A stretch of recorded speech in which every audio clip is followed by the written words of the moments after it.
What's going on, good people? Kyron here. School in the building. What's happening? Hey everybody, it's your girl Ray P. Welcome back to another episode of the Culture Garden Podcast. What's going on, fellas? Slow motion. What's going on with you, Rachel? How you feeling? You know what? I'm good, but tired, exhausted in these hotel streets per usual, traveling the highways and byways, skyways. Getting this bread. Man, get them air miles up. You know what I mean? School, how you feeling, brother? Feeling great, man. Feeling great. Learned I might be feeling as a parent, but I'm getting there, man. I'm getting there. I dig that, man. We appreciate. I know. Appreciate. I'm doing well. You know, I just celebrated a birthday.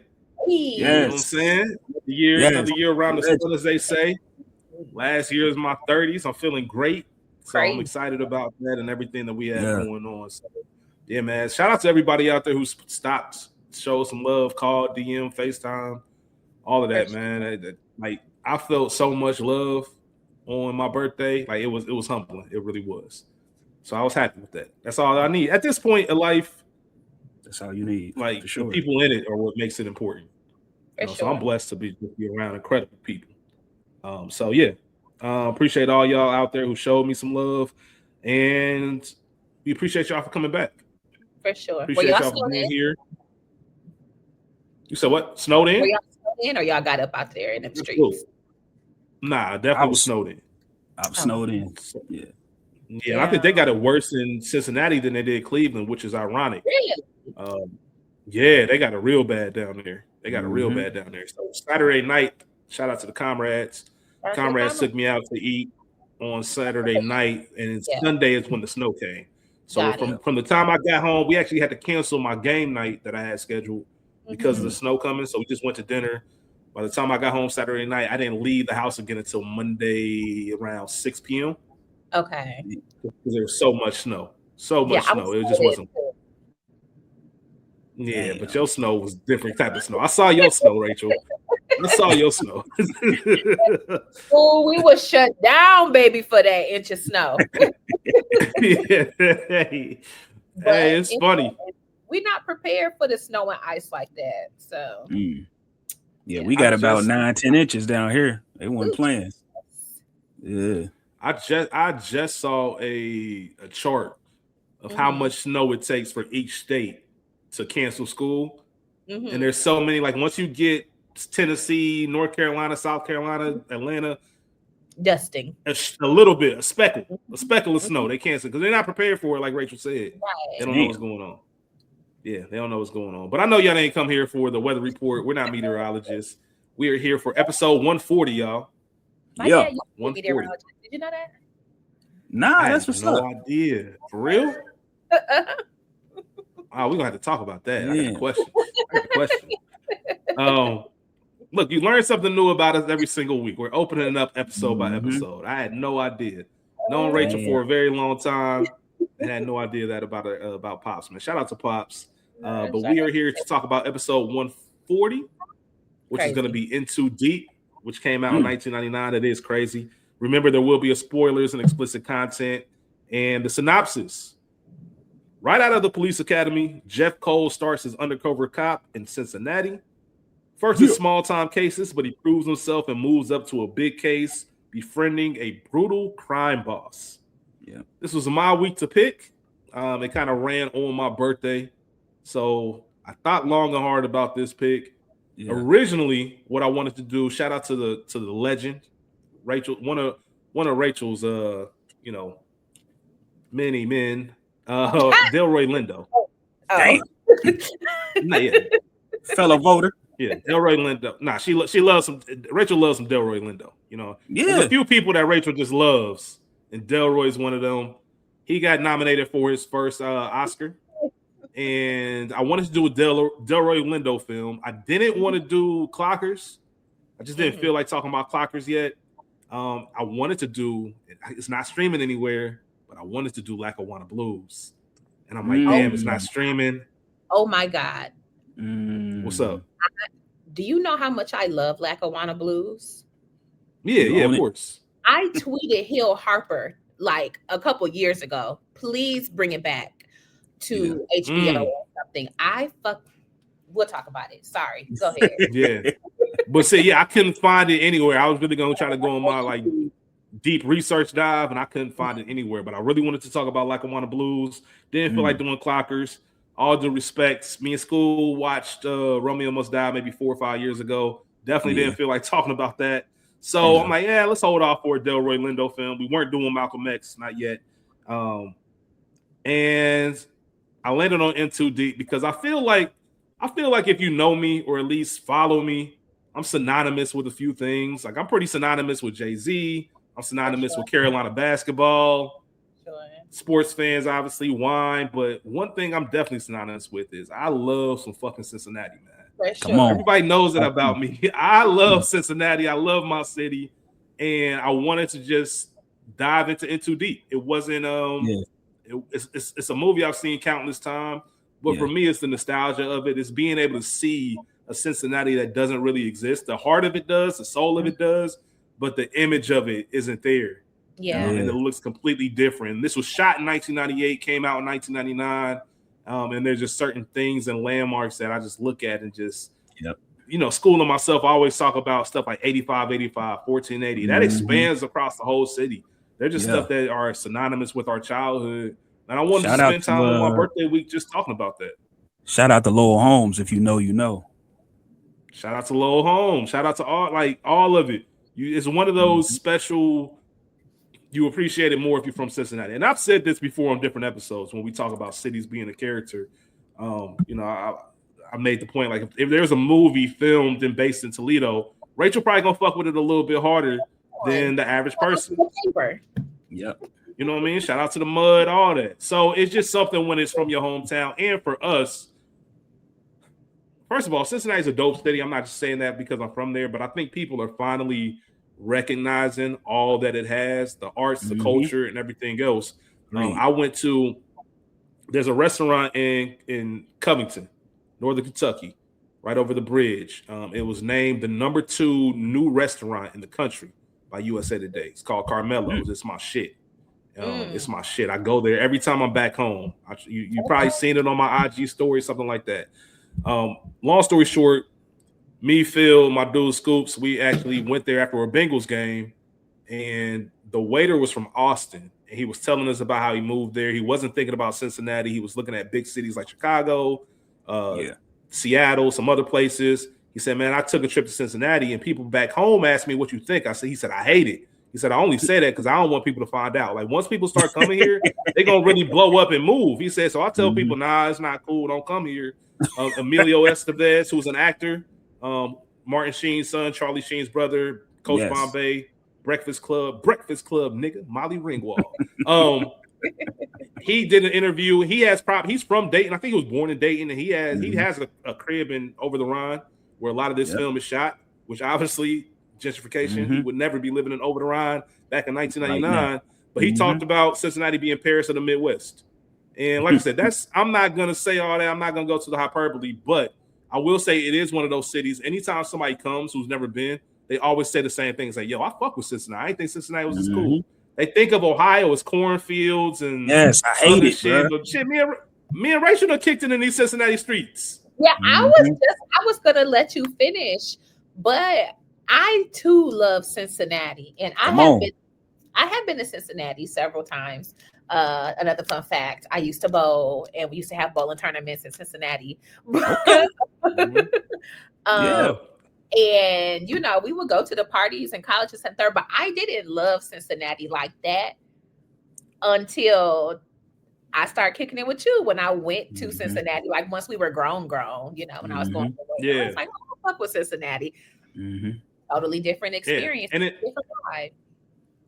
And in fairness, when you were doing your bowling tournaments, it was probably In Too Deep Cincinnati. For sure. It was this.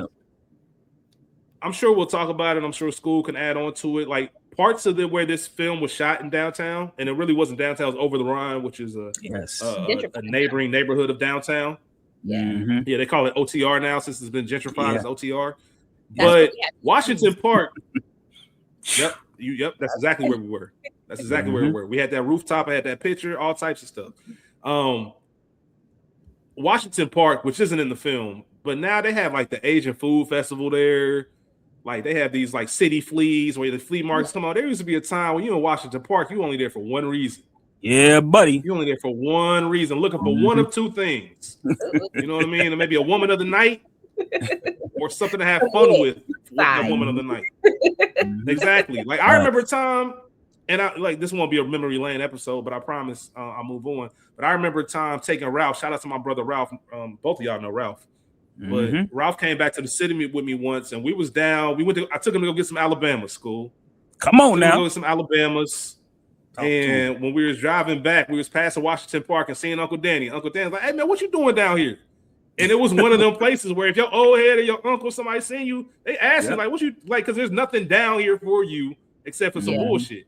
And I was like, we just got some Alabamas and whatnot. Now that is a place where you walk your dog through and everything else. So it's just funny how much all this changes. And it came a long way from downtown all the way to Over the Rhine. And then, of course, because of Over the Rhine being gentrified, all those people had to get pushed out. So the high school me and school went to, that should look a lot different than what it was when we were there.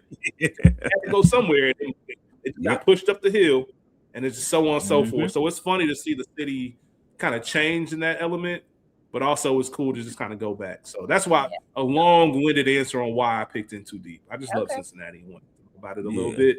As far as the stats go, released in theaters August 25th, 1999. Directed by Michael Rymer, who was an Australian director. He directed an episode of The Killing, which is actually my shit. I don't know if y'all have ever seen that. It was a Netflix original, but now it's on Hulu. The Killing, based in Seattle. If you haven't watched that show, check it out. He also directed 2 episodes of American Horror Story, 9 episodes of Hannibal.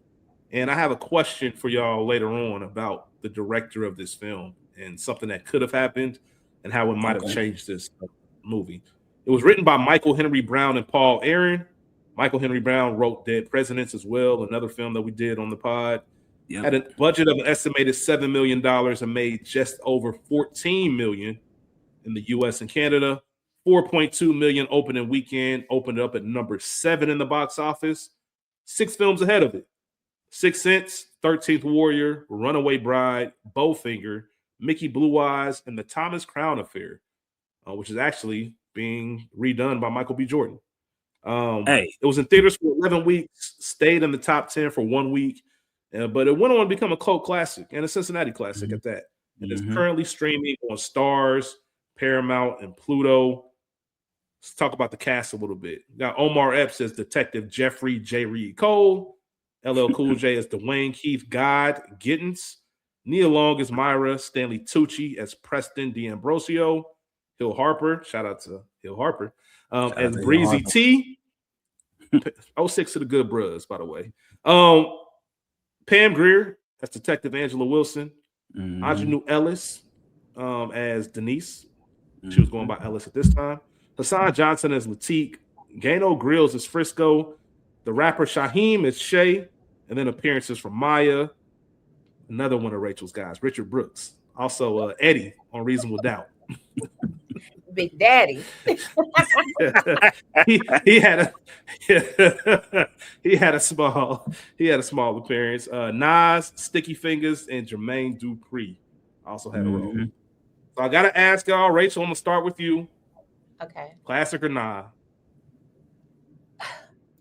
Cult classic. But I think this is a layered answer for me because I haven't seen Deep. I was about to call it Deep Blue Sea, and I kept doing that. We'll talk about that. We'll talk about that in a second too. Yeah. So when you text me the title, and I was like, "Oh, okay." And I mean, he said, "Ooh, deepest, bluest." My head is like a shark's fin. I was like, "Oh shit, that's Deep Blue Sea." Oh man! I didn't send it. I erased it. I erased it. Fair. But Fair. I kept thinking, if you ask me 10 times, how many times have I seen In Too Deep?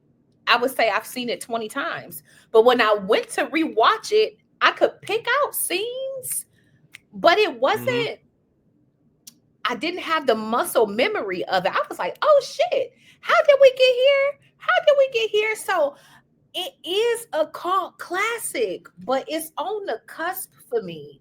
Just because it doesn't have that callback the way that I thought it did when I was watching. It wasn't as familiar as I remembered it. Like, obviously, you ain't no Cop J. Reed, duh. But think about it.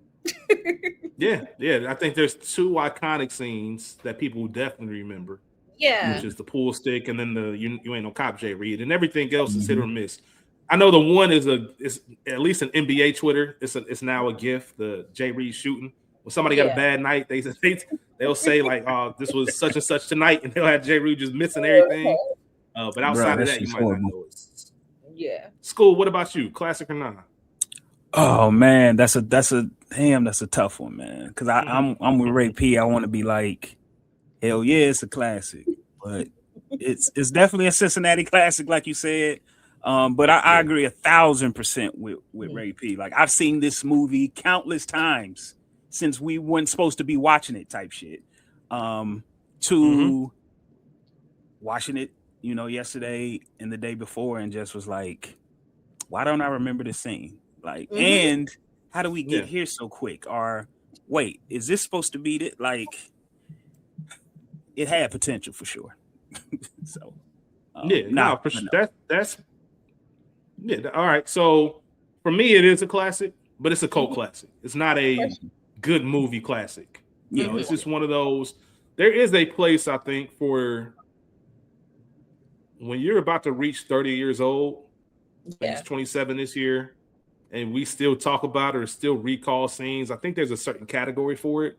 They're not necessarily classic, but when you sit down and think about all the movies that are made for it to be still talked about 25, 30 years later, I think it did its part. I'm with you. I can't put it in its own category. Like, it's at the basement of classics. It's a cult classic. Like I said, it's not a good movie by any chance or by any means.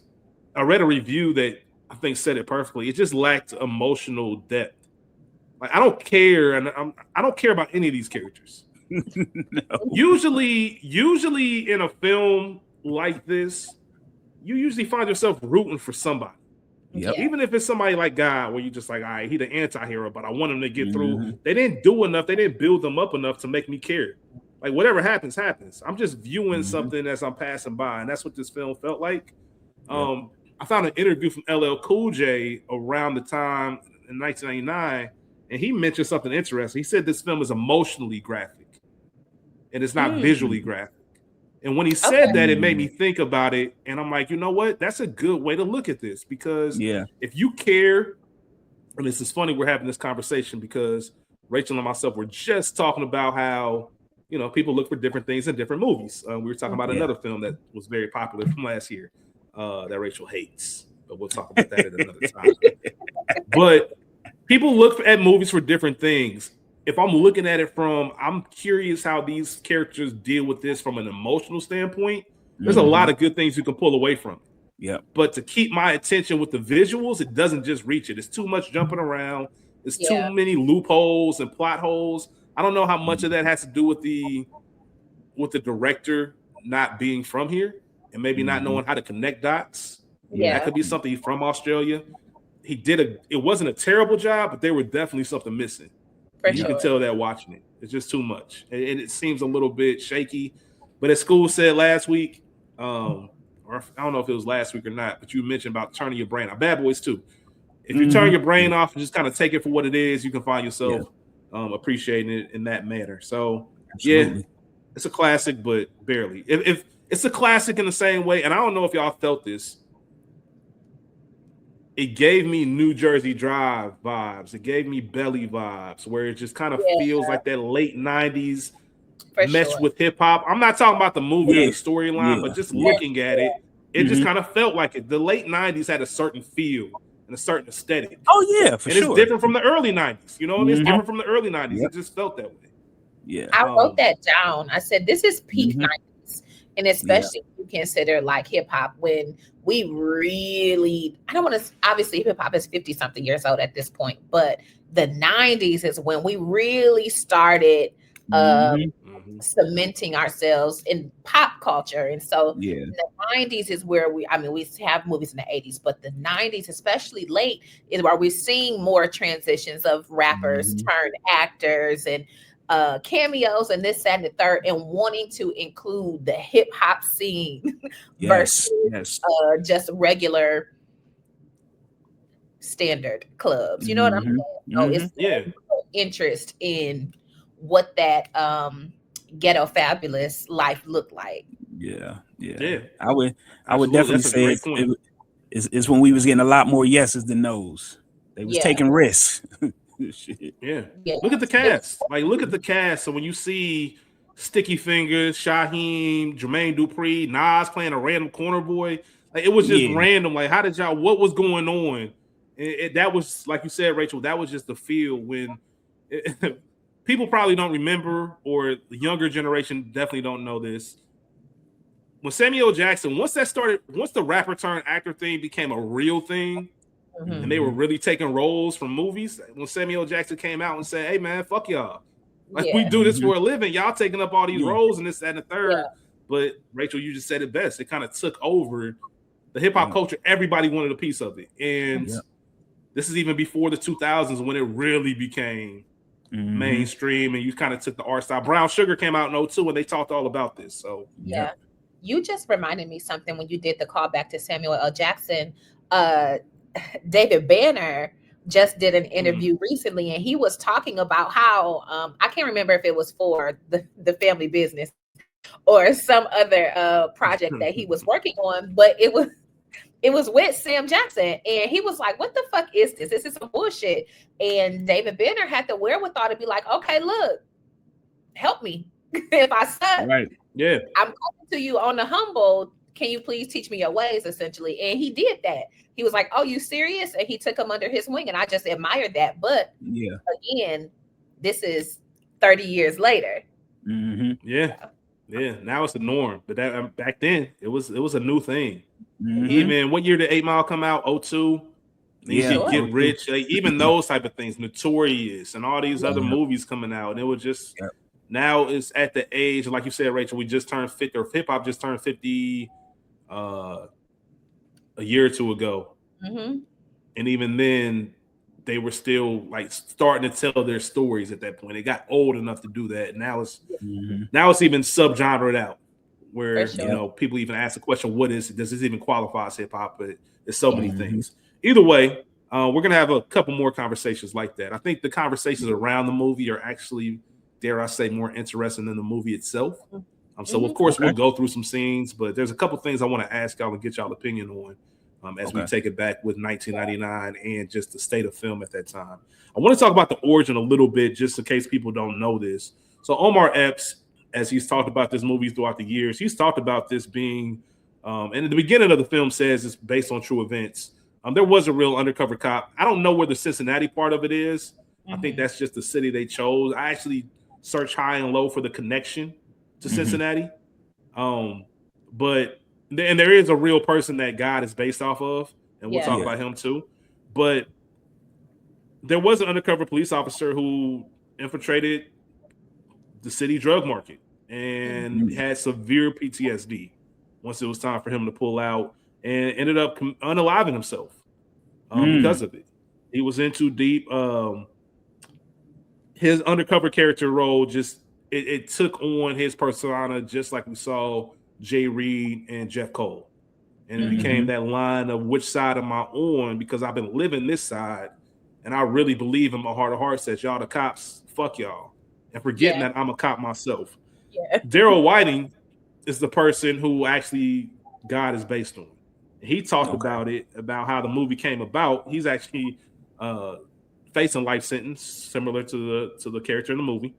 And he said his agent, somebody came up to him, or no, the undercover agent, whoever this person was, they sold the rights to the film. They pretty much did a tell-all. This could be a movie, one of those type situations. Almost like if anybody's ever seen The Sopranos, it's almost like what Chris was trying to do with this, with his script, trying to tell the mob life into a movie. We've seen it plenty of times. And he actually ended up taking. Go ahead. No, I was gonna say, is this Donnie Brasco? What? Similar to it. Similar to it. What year was? And I think that's which part was of first. Donnie Brasco was 97. Okay. So this is like hip hop's Donnie Brasco or something. Yeah, and just a quick sidebar for that. I'm glad you said that, Skool. If movies like Donnie Brasco, if movies like Deep Cover, which came out, I believe, 92 with Lawrence Fishburne, if those don't exist, maybe there's a different avenue on how we look at Into Deep. But since they didn't do anything special from those two movies, it was just kind of like, all right, we've seen this before. Or like you said, Skool, it's a hip-hop version of it. Going back, the undercover cop sold the story to the movie company, and he said the reason my name is God, because a lot of people thought it was sacrilegious and blasphemous and all of that. He's like, nah, I'm a 5%. He's like, I'm a 5%. I'm a member of the nation of gods and earths, and we refer to males as gods. So it had nothing to do with ego. It had nothing to do with me pretending I was something bigger than I was. Like, that's how we refer to ourselves. So the movie, if they added whatever twist they wanted to, but I went by God because of my because of being part of the 5%ers. Yeah, I immediately, all I could hear is, God, speak your knowledge, God. PSD. Lots of Mo Better Blues, but that's all I hear, What's the matter? Yeah, absolutely. I wonder. I was just gonna ask. I wonder if did LL Cool J know this? I would think he had. You know what? I think so. When you go back and do some research on this film, LL was very. Matter of fact, let's have this conversation right now. The reason I ask is because when I was looking into some stuff about him and his character, he had said that like he didn't want to be your typical, bad guy in a sense. I didn't want to be your typical like villain or whatever he said, and he was very calm. He was calm demeanor in a sense, but when he turned it up, But he was very different. And I find myself almost liking him. Almost. Well, he's the reason he's the reason the movie works. Like he's the Omar Epps is already established, but LL is the reason this movie is a cult classic. If that was played by a different character or a different person, and they don't have that same kind of charisma. I read something about the Dr. Jekyll, Mr. Hyde, and kind of taking it all the way there, because he did kind of unarm you with this smile and kind of seemed like a cool person to be around until you realize, like, oh, you ain't shit. Like, you don't pay your peoples. Like, you'll put hands on us if necessary. This dude calls your girl beautiful, and that he got chopped up because of that. Like, that's a whole nother conversation. But either way, he's not a good person, but he does have this way to disarm you and disarm your feelings to make you, God, all right. But I don't know how much. The point I was going to make before was when you go back and look at stuff that LL was talking about, he was very into this role. This was very important to him because he was at that point where he wanted to separate himself from just being a rapper and I can act as well.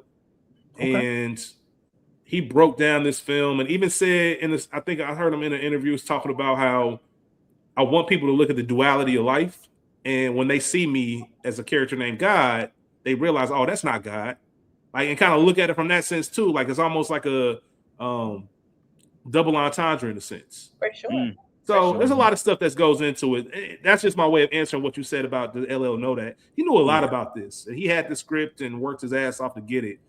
So I think that he really wanted to dive into it. But I want to have that convo, as you mentioned. 1999 was, I think this is the year, the most important year of LL's acting career, in my opinion. When you think about Deep Blue Sea, you think about Into Deep, and you think about Any Given Sunday. Those three movies all came out in the same year, and all three of those movies changed from LL the rapper to LL can really act. And I think that was his pivotal transition. I think this was the role that really made that switch. Now, Deep Blue Sea, he was just the fan favorite. He was a scene stealer. He was a fan favorite. And we get that it was LL Cool J. We can't forget that he was already doing In the House at this time. He had appeared in some stuff. He had appeared in Toys. He had appeared in Crush Groove and some other things. He was on an episode of Oz. But this was the one that was like, oh, shit. And then Any Given Sunday for him and Jamie. Yeah. Him and Jamie took it to a whole nother level with that film. So I was about to say they still don't like each other, do they? Shit. Yeah, that shit crazy, man. That shit. But I got a question for y'all. Because this is even before Headsprung. What year did Headsprung come out? Like 02? Yeah, this is even before Headsprung. So he was still. It's funny all these years. You said what? I think I had Headsprung as a ringtone. As you should have. As you should have. I'm about to say that might have came out 04 actually. I think I was 04. Yeah. I was at Coconut Joe's when Headsprung was out. I remember that. LL still was dropping hits, is what you're trying to say? Is that what you're trying to say? Yeah, LL was still dropping hits. He was. Absolutely. Yeah, he still was. And that was the tail end of it before he started doing all this other stuff. Over 300 episodes of NCIS. You got to think right after 1989, after the year I just mentioned, you got Kingdom Come, you got Deliver Some Evil, Eva, you got SWAT. All of that stuff comes. I mean, it could have been the same. Deliver Some Eva, Deliver Some Evil, same thing. Same shit. So yeah, I'm curious to know, in my opinion, and this is just me talking. Let me hear y'all's. When it comes to the rappers turn actors Mount Rushmore, I think there's only two unanimous choices. Okay. I think the only two unanimous choices are Will Smith and Queen Latifah. Shout out to them. I think the other. Well, let me ask you this first: is LL a unanimous choice? Like, is that disrespectful to LL? And who would fill those other two spots? Oh, that's a great question. LL has spent the last 2 decades on TV, essentially. So we have to give him something. We have to give credence to that. Absolutely. He might have to go up there. And this might be my bias because it's been on my mind ever since you said it. Well, 2 other people. The one who I'm saying is my bias might be DMX because I think I know it's 99, but Earl could have played God. He could have done that. Oh, yeah, 100%. 100%. Actually, Rachel, I never thought about that, but that's brilliant. Yeah. Actually, if he didn't play Buns, or how should I say Buns? I'm thinking about Booty Call. If he didn't play Tommy in Belly, it might have been a real smooth transition to play guy. 100%. You're 100% right on that. Sure. Yeah. The other name I'm going to drop is Tupac. Okay. That's Because I mean, he's Tupac's the greatest what if and rapper. Tupac. Dare I say, if Tupac was still here, he might have passed Will. I agree with you guys 110%. Pac has to be up there. Pac has to be up there. Just like you said, bro. Just off the what if alone, his last couple of acting gigs were thespian films. Like he wasn't bullshitting. He was ready to transition over. So that would be insane. So let's talk about the people we didn't put in there. Okay. So we don't have any Snoop in there. We comfortable with that? Yes, I like Snoop, but there's not something great that he's pulling from the depths of his soul. I mean, baby boy, he was a Crip. Okay, you was a Crip for your whole life. I don't know. Okay. Yeah. What about School's movie, Bones? That's his favorite movie, man. Bones. Okay. I'm talking shit. One person that people might be yelling at their speakers right now that we haven't mentioned, Ice Cube. I think he should be a shoe-in for all he's done with writing, acting. Is he on that top 4? Sheesh. I'm gonna say yeah. I'm putting him up there. So who do you take off? So who we got? I said taking off Will Queen Latifah, Will, Queen, Tupac, DMX, and Pac. I'm taking DMX off. Okay. And I'm putting Cube. And one of the specific reasons why is because even like you said, Rich is writing, and he came up one of the coolest shits ever, and that is discovering that most video directors want to be movie directors. So he uses that for a lot of his movies. He uses them to write. That's how you get big profit. Tyler Perry's doing it because he can do 100%. it. He can actually do it. But he's just like, yo, these guys hungry for an opportunity. Give him 50K. And not only that, like they're used to shooting things in a few days, a short amount of time, make the most with their time. So it's like y'all can put these clips together, edit it, and call it a day. Rachel, what were you about to say about that? I like that. I agree. My only thing is when I think about, okay, yes, you've had the longevity of a career, and maybe I'm not being fair because Will didn't start stretching to me until much later in his career. So don't get it twisted. I love Cube. I love Friday. I love Are We There Yet? I love all the things. Ride Along? Right. I enjoy Ride Along. 21 Jump Street. I'll do that for school. School can't stand it. Fist fight, that's my shit. Fist fight, that shit. Yeah. I love that. But how different are those roles? They all different. All right. That's a very fair question. That's a very fair question. Now, an angry cop, whatever. I mean, lately he has dug into his role. Like he's figured out what the people want to see. It's kind of like when Adam Sandler was on that run. Like he figured out what the people wanted. He gave it to him. So that's what Ice Cube been on. But before that, he definitely higher learning. Boys in the Hood. Like he did it. So I ain't gonna let you. He did it. Go ahead, Rachel. I say I love that, but I think, and this is the benefit of having a father such as Ice Cube, who's been in the industry, who's now done the writing, done the acting, done the producing. I'm assuming directing too. But his son, O'Shea Jr., I think that he transforms well in his roles. And so I think people study theater all the time and acting and da-da-da-da-da. But I think he is a shoe-in essentially for what I think when I think of an actor who really gets in there. So credit to his pops. So, I guess like Roxy. Well, let me ask this question, feeding off this question. Is Pac allowed to be even on this because he was a theater major? Like he graduated theater and performing arts and all that stuff. So should we take him off that list? Well, here's what I'll say to that. There's a lot of people who graduated from theater we ain't never heard of. I think you still got to be good and you still got to deliver. You know what I mean? Okay. So like, I'm saying, does that give him that gives him a bigger advantage over a Will Smith or these other guys? He wanted to be an actor. Rap was something he was doing on the side. Like, so does he get it? That's all. From a preparation standpoint, sure, but I look at this from who do I enjoy watching on film and who's putting on a great performance?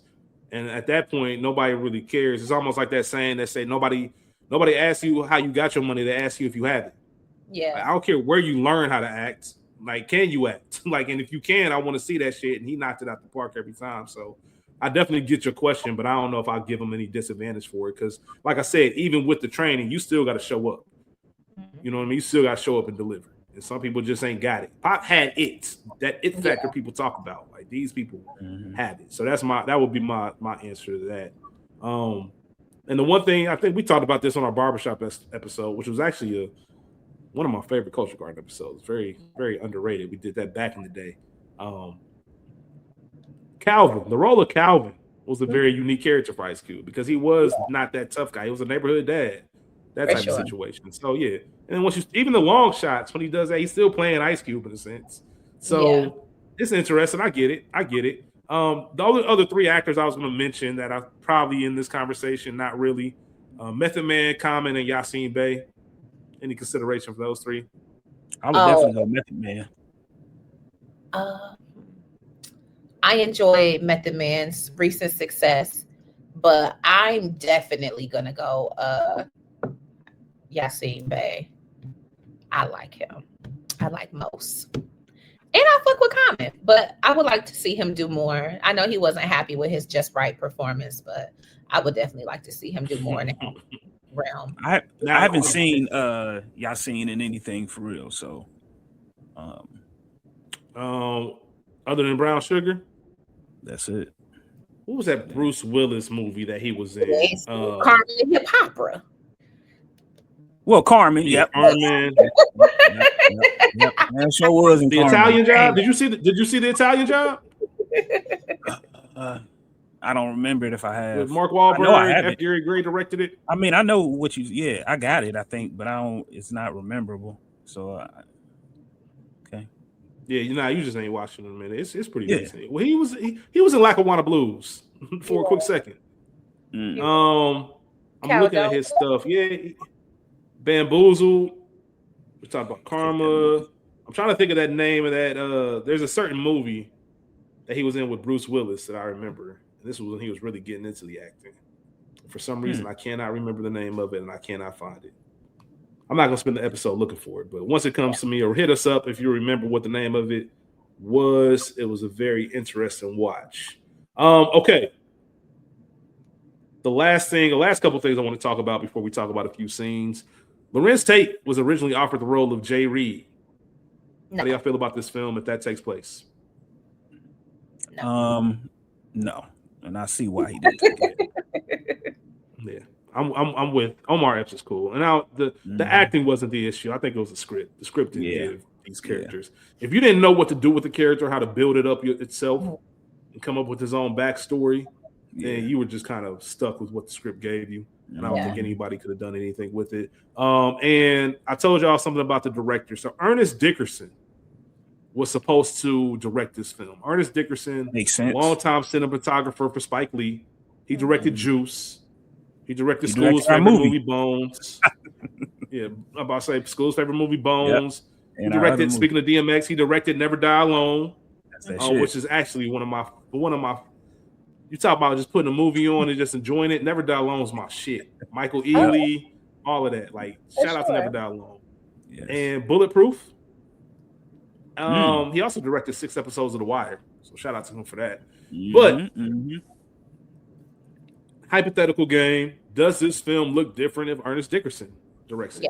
It's the same person that directed Juice and all this other stuff, taking it away from an Australian director and putting his hands on it and his kind of grit. How much different is this film, and are we talking about it in a much different manner, or is it one of those like, still going to be the same movie? I think that it's different because you also want this would be a repeat experience with Omar Epps in, again, this other kind of gritty film. And so you have the benefit of having the historical knowledge of whatever you garnered from Juice and all of these other movies come 99. And it's different. It's a different lens for me. And homegrown. Fair enough. I definitely agree. Oh. Same thing, Skool. Yeah, I definitely agree with that. I think you've gained enough knowledge, and you got to figure too that think about if you're Omar or any of these people, and you're trying to tell him something, you can't really tell him something. You know what I mean? Like, it's somebody, if he barely speaks that, it's just, I know Australia is, but they have their own slang, and so listen, an American like him with a fellow guy, that shit would have been different.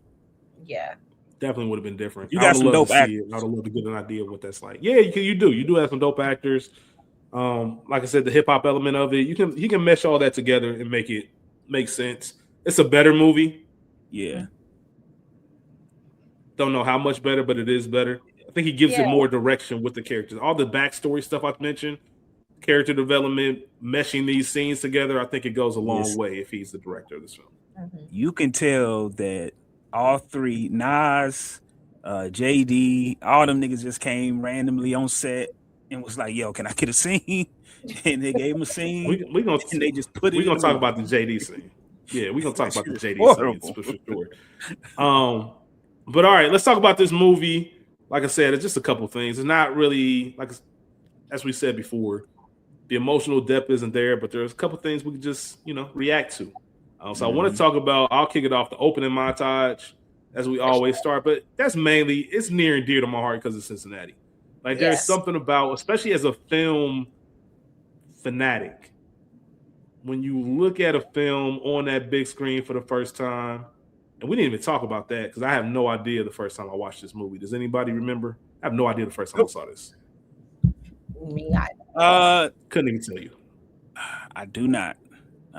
Nope. I definitely didn't go to the theater. Hell no. Nah. Definitely didn't go to the theaters, even in Cincinnati. I do remember, and it's funny now because if this was being made today, there would have been all kind of like social media pages saying new film shooting in Cincinnati. People would have been. I might have been in that motherfucker. You might have seen me in the background somewhere, trying to get in there. Yeah. But I just remember it was about Cincinnati police, and we got to think about this. We got to talk about R.I.P. Timothy Thomas, like, and what was going on in Cincinnati around the time of this film coming out. Like, people weren't fucking with the police. No, and that's a whole nother story and a whole nother podcast. Look up Timothy Thomas, Cincinnati police shooting. I believe, was that 99 or 2000? Like, that was right around this time. I believe it was 98. And the Cincinnati riots, like the riots that took place in Cincinnati that took place in that time, like that was a real big thing. And I'm mind blown that I didn't even think about this while I was watching the movie. Yeah. But it just hit me in this time. Like that's probably a big reason why nobody talked about it at that time, because it was we are not fucking with them. And that wasn't their first offense. There was a couple shootings like that, and that was the one that the straw that broke the camel's back. Yeah. So yeah, if you're from Cincinnati, you understand that, and you remember that, and you remember the riots, and you remember how big of a deal that was. So that might be a reason as to why I don't really remember seeing this in theaters. I just remember it being about Cincinnati police, and that's all people said about it. But eventually we got to see it and go from there.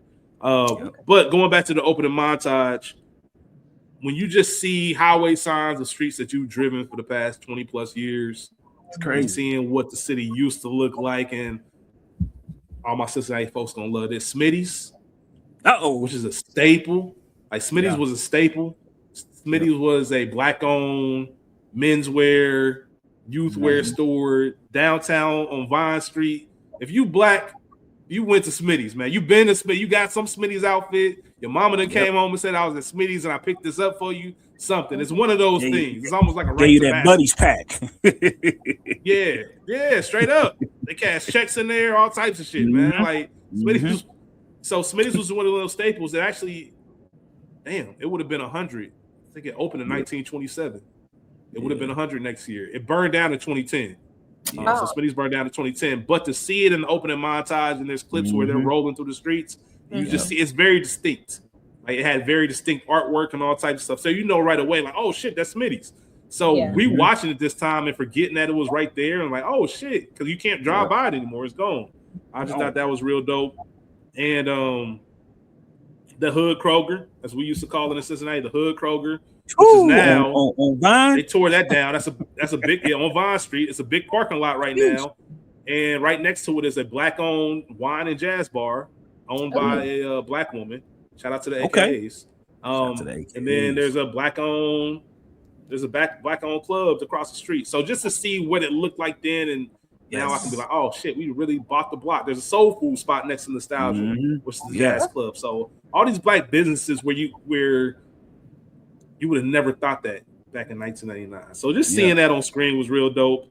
And just to remember the images of what Over the Rhine looked like before it was named OTR and before gentrification, before they pushed out the people, just like a good time capsule for all of that. Yeah. I was just gonna say, if I can piggyback a little bit off what you're saying. Yeah, of course. Like, listen, I walked those streets many times. My grandmother lived in Lowell Homes, so we used to walk across where that CVS was. I don't know if you can see it on there, but it was a CVS where they was having the party, the Thanksgiving giveaway. Like I used to Thanksgiving thing, run those hallways in that street with my grandmother when I would go over her house, my dad's mom. So this shit meant a lot to me just seeing it. She had passed away in 97. So that was crazy. Just seeing all that stuff. And it hit hard, man. 100%, man. And I know, like I said, a lot of that Cincinnati nostalgia. But as far as the scene itself goes, once you get past that, we just get this. I do like us being dropped in this random moment where you see Jay Reed in the back talking to these people like, yeah, you ready to bust your gun? and then we get the infamous can't hit shit. Dude, I don't know if y'all know that was Skool running with the black hat on. That was Skool running. But Jay Reed really trying to sell that I'm somebody. He dumping out the window, can't get shit. Everybody in the car. This nigga talking about, give me the ooh-wop, give me the Uzi. Nigga, you ain't wasting my ammo. Get your ass in this car. Get your ass in this car. So that idea of not knowing what it is and then going back to 2 years early, they clown him for not being able to shoot. You see that juxtaposed with him talking to these rookie cops. So you just introduce him to this world, who he is, what he's doing. And I think one thing the film did, they definitely made Jeff Cole and Jay Reed look like two completely different people. You know it's the same actor, but you had to show how deep he was in this. Because not only was it just by his behavior, even his looks. Because Jeff Cole looks like a fucking nerd, cornball. Cornball. Like, he does, man. Like it's like this from the little plaque twist to the bare face, like all of it. And Jay Reed looked like that nigga. He looks swaggy. For sure. You feel me? Like it's definitely a difference. So he looked like he looked like Kyle from Living Single with them joints on. Yeah, he does. He does. Like literally from the way he walks to the way he talks to the way he looks, it's completely different. And I'm glad they did that to emphasize the point. But I had that. Skool, you got a scene, or either one of y'all. What's y'all next scene? My next scene is I had the opening, and I go into the first bus with the Mexicans, and I get maybe Hispanics. I don't know what their actual ethnicity was, but I'm gonna say that just because, to your point, we have the intro, and here he is actually in the field, still very early in his career. Because if you recall, he too was a rookie. Yep. So he's just getting started, and here he is getting his feet wet, I don't really want to say making a few mistakes, but setting the groundwork, getting comfortable, getting familiar with the film. But shout out to Madre, because she knew, and this is the thing, he had to go through this particular experience with the wire cutting out and her discovering it, and the other officers not being able to rush in to immediately provide backup in the way that they would have if everything had gone according to plan. But you needed to experience this. Sometimes things happen, sometimes things fall apart, in order for him to, I don't want to say transform into Jay Reed, but to have the wherewithal and the skill set to be able to adapt accordingly, or make sure you're not in a position for you to be discovered again. Absolutely. That's definitely one. Great point. Great point. And that same, go ahead, Skool. No, I was going to say, I agree 1,000%. I think that it also caused him to know that the police ain't always going to be there. Like, for sure. Like, that shit just was ridiculous. I've seen better setups in smaller TV shows. That shit was horrible. And not to mention that, it just also showed where he was mentally. With if you want to be an undercover cop, you can't ask questions about what's going to happen to the family, what's going to happen to the girl. Her brothers were paying for college, nigga. Motherfucking dope fiends was paying for college, nigga. She better go. Hey, he said, I suggest she go file for some student loans. Right. Hey, like if she is innocent as she say, so you got to cut. Like if you want to be undercover, you can't care about what's going to happen to the family afterwards, bro. You either in or you out. So it dug into that. Skool, before you go, I want to back up just a little bit. And you might have this same Skool. I don't know if you do, but I just wanted to mention our first meeting of God. Okay. The first time we see God on screen. That scene. So we see a woman getting taken care of. You know what I mean? Having a good old time, grand old time. And this scene always gets me just because I will say for sure, this is one of the first scenes I remember just because of the whole cutting off the tongue. Yep. But it's one of those scenes where you think about, like, if I just take myself out of the viewer role and I put myself there. Like, nigga, you walk in this man's crib. He has no idea you there. You got three men. First of all, your social awareness is awful. I know the cat is good, but come on, brother. Be aware. Yeah. How would I know? No, I don't know. I just feel like I would know. Lock the door for one. Shit, something. You think these niggas can't pick a lock? I was about to say, You think they was in that apartment with the doors unlocked? I'm gonna hear you picking that lock. Daddy. He's a bum because his house, his bedroom is In the right kitchen? there in front of the door. Not they in the studio. Yeah, that's like Cole's apartment. You say you gotta go Like, outside come to on, change your bruh. mind. They was supposed to have to go through some shit to get to me. Shit.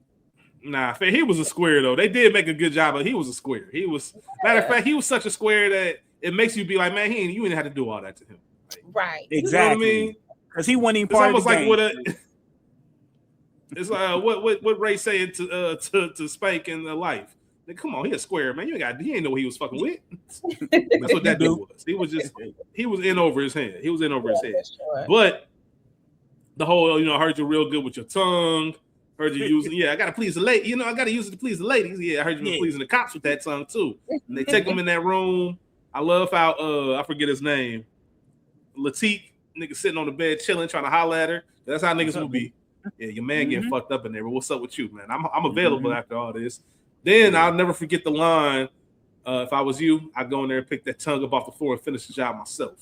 Okay. Like, damn, they cut this nigga tongues out. Like that is your every movie tries to have, especially in this area, tries to have that big time villain intro. We talk about Victor Sweet's intro on Four Brothers. Like just that first time on screen, let's set the tone for who this guy is. And I think they did a good job with it. Because like, this motherfucker's crazy. He cutting out people's tongues. Sure. Not killing them. Like that's more diabolical. And you think about the beginning of the movie, they talked about the way God does stuff. Like it's not beating you up, it's stripping you down naked and embarrassing. That's what you're gonna live with. That's the stuff that's gonna stick with your soul. And ain't taking an ass whooping. Everybody can take an ass whooping. But damn, I'm gonna psychologically fuck with you. He doing that to him. Like he could have killed that man, but instead you got to walk around forever without a tongue. Crazy. I'm with you. Anyway, Skool, what's your next scene? The actual time that God and Jay Reed actually meet. Jay Reed him clocking him.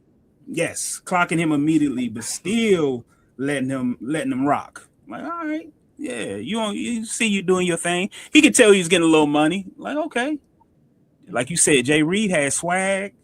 You're like, okay, let's see who this guy dude really is. And I think this is our first moment of seeing Jay Reed actually. I don't want to say getting jealous, but seeing what this money really can do. Like, oh, this drug money really something. Like, gotta remember, he black still. Shit. So let me ask y'all this real quick. Uh-huh. Do you think God looked at Jay Reed as, let me keep an eye on him, like he looks like the type of nigga that could take over my operation? Or do you think God was so, his ego was already past the point of nobody can do what I do? Later on, he says that. He alludes to that, saying, when it was just him and they were sitting at the park, he makes that comment to him, at this point, it's just me and you, and I figure out I'm gonna have to kill you so you don't take it from me or something like that, because he's smart. Like, he tells him that. So, no, exactly. I think if you at a man of his position, especially in what they do, you always have to think like that when another man steps to you, period.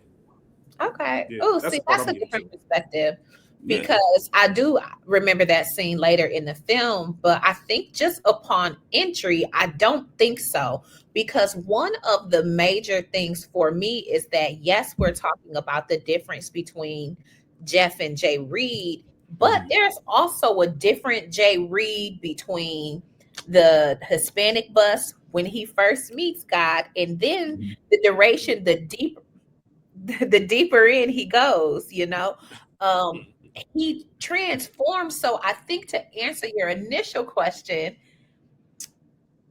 I think upon the initial meeting, it's more of a square up. Let me see. First off, you bringing this man to my gym. We trying to figure out, let me see who and what he is. Okay, you might be getting a little cash, but I don't know what's going on at AK Ron. Like, Akron is not Cincinnati. And in 99 and in 2026, Akron and Cincinnati are culturally different cities. And I know people like to talk about people in Ohio, but every city is different. You know, it has a different swag, it has a different personality. And so here we are. Okay, you got a little chain.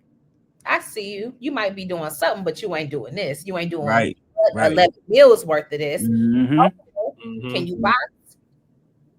Let's see. We see how Latique, I keep wanting to call him Weebay. We see how Latique was moving the bag. Yeah. Sir, this is LL Cool J hitting the bag. Sir, this hurts. I'm little, but here is Jay Reed, a little smaller in frame, but also an officer of the law, probably a boxer in his own right or some sort of other hand-to-hand combat. So I know how to do this, and I'm not scared of shit, and I have to prove myself. And so I don't know. I think it was just a size up until, and the more and more he was around, then it's like, okay, I see who this nigga is, or who I think this nigga is. Yeah, it's a great point. Very well said. Very well said. Shout out to AK Ron. Shout out to Akron, man. shout out to Jay Reed having a LeBron story before Bron. Yeah, and that's one of the things that kind of works for the time period. Current day, he probably has so many connections all over the state that I can make a couple phone calls to Akron. You ever heard of this nigga Jay Reed? Blah blah blah. Sure. You ain't doing that in 1999. Like no. And for all of you who aren't from Ohio, you would have treated it the same way. Guys, I didn't even know y'all niggas was getting money in Akron. Like it's almost like in Beverly when he said you niggas is the illest nigga in Nebraska. Like Nebraska, places you wouldn't think of anybody even hustling or doing anything. Sure. I always tell the story about. I always tell the story about In My Projects, the song "Cuckoo Cow" project, and I'm like, Milwaukee got projects, and it's one of those things like, bro, every city got projects, nigga, like all these cities. So don't think just because you see one thing on TV, it's Wisconsin, but that shit get serious. Yeah. That's a great point, man. And me and Ray P had an adventure in Akron one time. We just talked about this recently, but wild ass time in Akron. Shout out to Akron. Rachel, what you got? Or I guess it's on me. It's on you. I guess it will be on me. The Thanksgiving scene, the Thanksgiving drive, I guess. Just wanted to mention that briefly, just because, for one, and we'll get to this in a second. Is this the moment where Frisco was hollering at Pam? I don't know if y'all remember. Okay. God had to holler. He had to get them. And there was a moment you see Pam kind of telling him, like, nigga, stop. Like, stop. Okay. You don't know what it was about. I wonder if that's the moment, or if it was just some, like, brother, sister, that was crazy. That was for us. That was for the viewer. They have a couple of scenes like that, or maybe he does it a couple times in certain scenes, but he's steady having his eye on his girl. Every scene that they in together, you notice he's watching his girl. Yeah. So I'm sure somebody sold him out for a couple of dollars, and that's it. Or not even just that. I'm observant too. Like maybe I didn't catch it before, but yeah. The fuck is going on here? Why you got so much conversation? I've known you for X amount of time, but again, we talked about when I first watched this again, I was like, obviously I knew the pool stick was coming, but I didn't remember. So when we're at the drive and we see, what's her name? Donna, whatever. Pam, the woman? Pam. Yes, when we Pam. see Pam, it didn't register to me that was his girl, because the way and the interaction that she and Frisco were having. Yeah, that's his a little girl. Too close that day. Yeah. Cool. Like I was like, oh shit. Oh yeah, that's why this is how we get here. Yeah. I was about to say, I'm sure God was sitting there like, nigga, I ain't Lee Majors. Y'all can chill out with that shit. Yeah. See, and that's where that's where the writing has to be better, because all you had to say was they all went to school together. They all three grew up. These are my three amigos. And that would have chilled that, because they all have a friend group in a sense. You know what I'm saying? Like, to see your brother, your sister. I don't think so maybe that's it ended up being that way because he was actually at her. But also, yeah, for sure. I think they mentioned it in that scene how they from Newark. Like I think Frisco said, we grew up in Newark, or we went to Newark together and ran with him. He gonna be my kid's godfather to kind of show that emphasis. Yeah. So I think with that, you don't even need to mention her and what her role is because, nigga, if I think enough of you to be my child's godfather, and I've known you since Newark, then you know what lines that ain't about to be being crossed, and that's just kind of is what it is. So just that scene, and that's a real scene where he's still trying to play in Jay Reed a little bit. Like he knows him, he's seen him a couple times, but he's also said, like, "Hey, nigga, what's your name again?" It's Jay Reed. Like, all of that. So it played out kind of perfectly. I just wanted to shout that out because just Jay Reed still feeling his way around. For sure. And I just want to shout out to all of the drug dealers who do turkey drives. Shout out to Bumpy Johnson. Shout out to Frank Lucas. Love a good turkey drive, huh? Shout out to God because we love a benevolent. Said I don't care, nigga. Every grandparent, aunt, uncle, nigga, wandering dog. If they want a plate, if they want to eat with God, they get a plate. Listen, imagine you come home with a fresh turkey, all types of shit. Your mom say, "Where'd you get that from?" And you say, "God."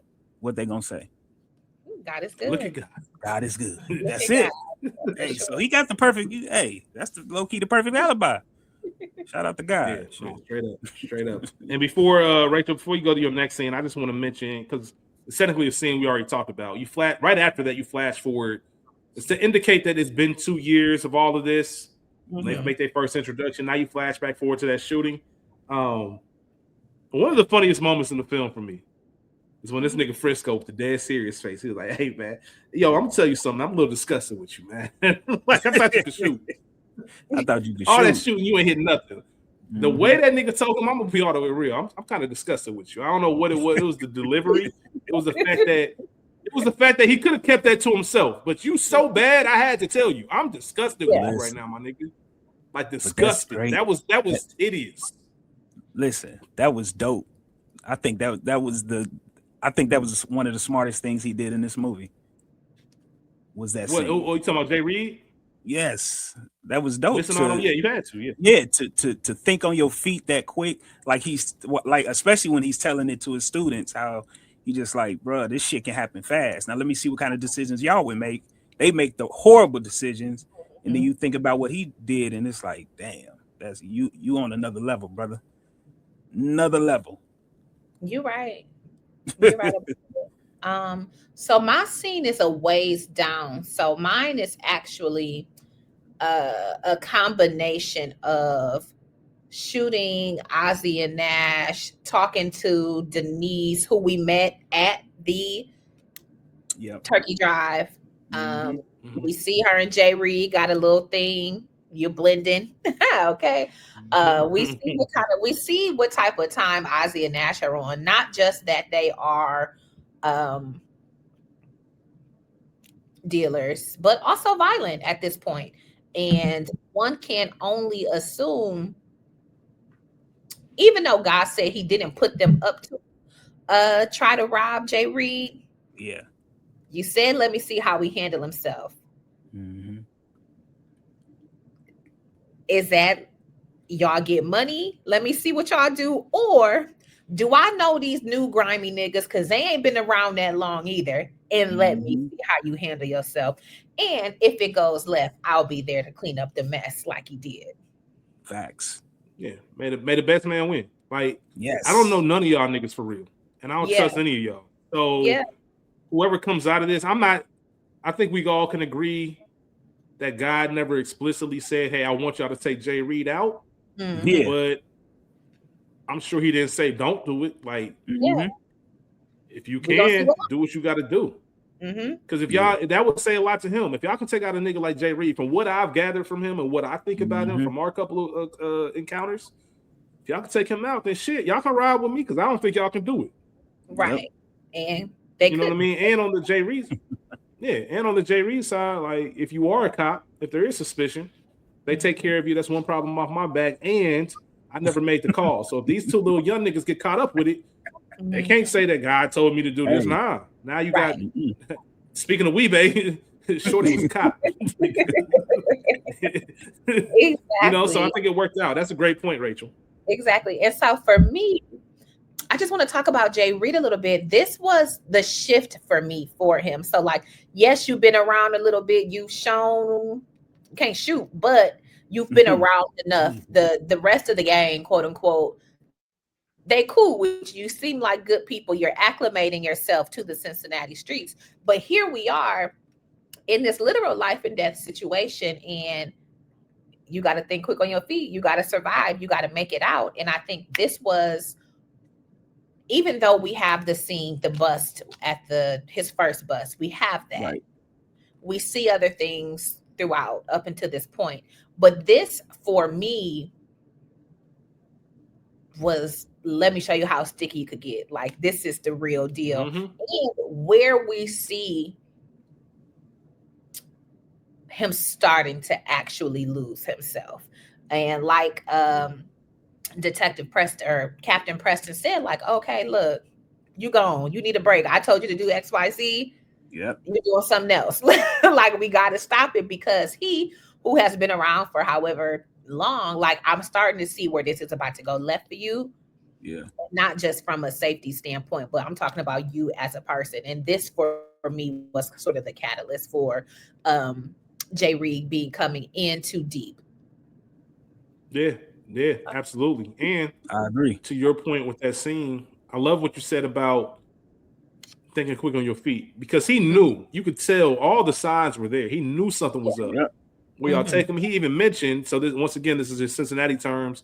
He mentioned, man, you take him to Newport. What's that? Newport is over the river. That's northern Kentucky. Like, somebody like God wouldn't be doing business, not in Newport. You might be doing it in Kentucky, but it's not going to be in Newport. Yep. It's not going to be right over the river like that. It'll be a little bit deeper, somewhere else, a little bit more ducked off. Different state, different laws. It's just a lot of shit you can get into. So you wouldn't even do that. So he knew, like, y'all taking me over here. This don't even seem right. I thought y'all did business out here. And even when they were walking downstairs, you can see him looking around. Those instincts, that intuition, what you've been trained. He's a cop. What you've been trained to understand, like, you got to listen to it right now. And you got to be prepared for if these niggas do, because he had the strap on him. These niggas had plans to rob and kill you. You were not supposed to walk out of this alive. So the fact that they were young and dumb, you were able to get the drop and use your detective skills. But it was like you said, that was to the point you made about him starting to lose himself. It makes sense because now I'm really in it. Right now I'm in the background playing. I'm playing gangster. I'm shooting and I'm missing, even though I got the best aim out of anybody in this car. I think I'm a trained police officer. I could have shot this nigga from 100 yards away. Right. I've been playing gangster. Now I gotta be a gangster because you really tried to up. Yeah. And this is likely his jewels, all that shit. Yeah, 100%. In real life, like because remember, great point, Rachel. He came straight out of the academy. To going undercover. So you don't have. I doubt. I know he grew up in the projects, but nothing about Jeff Cole says he was a gangster or a killer. Nothing about you. Right. Yeah. So this was your first kill, and you didn't even technically kill him. You shot him and left him bleeding. Like, you could have ended it if you was really a gangster. It would have been that over. So yeah, great point, great point. And just to extend it a little bit further, Rachel. He gets the call that you off this case. That nigga hung up on his captain and went straight to Breezy house. So that explains even further what you just said, Rachel. Like, Jeff Cole gone. I'm Jay Reed. Because if you were still in that role of Jeff Cole, you would have taken those orders from your captain. You would have been like, all right, then let me back out a little bit. That nigga said, no, I'm still Jay Reed. Somebody just trying to get over on me. I'm about to go see about that nigga. I'm about to put this gun in Breezy's mouth. And shout out to Hill Harper for the way he played it, because he played it as like, it's late. I just put my daughter down, and here you are knocking on my door. I have no idea what you're talking about. And now a gun in my face. Like, hold on, whoa. Hey, all of that. Like, hold up. Like, damn. Hill Harper, lightweight, gives me Denzel vibes in this movie. Some reason, like, he just, I don't know. He was doing great in this movie. It was dope. I can't explain it, but I know what you mean when you say that. Yeah. Like, it's not Denzel, not like he was Denzel, but certain characteristics in the way he played it. He was very natural. Absolutely. His reactions were great in this movie. I did. Were great. great visual actor. Yeah. Skool. What you got? So the next scene I have, I don't know if anyone has before this, but it's when God interrogates Jeff about, if he's a okay, cop. Yeah, we can go there. Okay. Just two things real quick. And you got what? Meeting Myra. I think that's before that. Oh, yeah. Okay. Oh, okay. All right, hold on. Let me say two things real quick before you talk about Myra, because I'll tell you right now. I want to get y'all thoughts on the whole Myra portion of this movie. But the boat ride where you can see Synergy Field, which is no longer there. It's now Great American. Man, that's where the Banks is. It doesn't look like that at all. Some of the buildings do, but just the overall front, just seeing that and damn, right? That's what downtown really used to look like. That's the only reason I have that scene in there. And also just the Jermaine Dupri scene, because it's so comical. It's so unintentionally funny. It doesn't fit the movie at all. Yeah, it feels like a scene that should have been in Belly. It just doesn't fit in too deep. Yeah. And where the fuck did you come from, Jermaine Dupri? And why Jay don't know you a grimy nigga like everybody else? Why you out here smoking? Right. It was just weird. The whole thing was just hilarious to me. That's a great point. But you cool enough to go smoke with that nigga? Right. Because you're familiar. You've been around. Remember that gold I told y'all gonna get? That was your shit, bitch. Hey, listen. And he gave it to him. Stopped that little nigga. Yeah. Could you imagine telling your people it's almost like when Jody got beat up and he showed up at P's house? Who got you? Some little niggas. Nigga, Melvin. Nigga, hey, beat you up, J. Reed. Melvin, nigga. Melvin got you. Crazy. Hey, you stupid, bro. Get the fuck out of here, man. Or flick that little nigga. Get out of here. All right. Now we can talk about Myra, Rachel. Oh, yeah. I was just going to say Meeting Myra, because this is after Captain Preston puts Jay Reed on pause. Like, look, come out to this little country house or dope house, whatever it used to be, meth lab, dusty as hell. But you need to go regroup. You need to gather yourself. I heard you like photography. That's the only thing I know about you as a person. So here you are. And so in walks, he's in this photography class, and in walks Nia Long, aka Myra. Looking good. Takes off that robe, and we see, it's hard to light Black women appropriately. And so he immediately has an eye to do so and to make sure that she looks good in his shots. And then he later shoots his shot. I was a fan of that. It was just a cute, I don't really want to call it a montage, but also a reminder, like, you are a real person. And this is exactly why Captain pulled you out, not necessarily to get some ass, but because you need to touch grass. Straight up. Jeff needs to touch grass. Jeff needs to see that the real world exists outside of the nasty natty in its streets. Great point. That's a great point, Rachel. That's a great point. You really do need that. And I like the way, just to add on 2 cents, I like how cool he was about the shit. Yeah. Like he didn't press her. Yeah. He did try to shoot a shot. Like, he was very direct, and she hit him with the I don't drink coffee, I don't do this, I don't do that. He was like, all right, bet. He was like, man, you used to be a dancer, right? He just looked. It's that observation. For sure. Pay attention. Now I got your attention, because it's not surface level. Yeah. Like, now you know that I see you. I can tell by the way you stand, by the way you move, you dance. And that's opened the door, and then it leads to everything else. So just the fact that he was able to just kind of, that's only something you can do if you J. Cole. Jay Reed wouldn't have gave a fuck. Yeah. So you can see him going back to the Jeff Cole of things and so on and so forth. So great point, Rachel, on that. I wish it was. For me, hold on, let me say, I think that the Jay Reed of it all helped the Jeff Cole of that. I think when we meet him, and he kind of corny. He is square. He don't have the confidence. When Big Daddy is talking to him like it's time for you to find a woman, this, that, and the third, he's kind of geeky about it. But now that I've been living this motherfucking life, I got some game. I done watched. Let me see. Let me think of something else. Let me talk. And he said, I know you got a pretty penny. You got something saved up. It's time.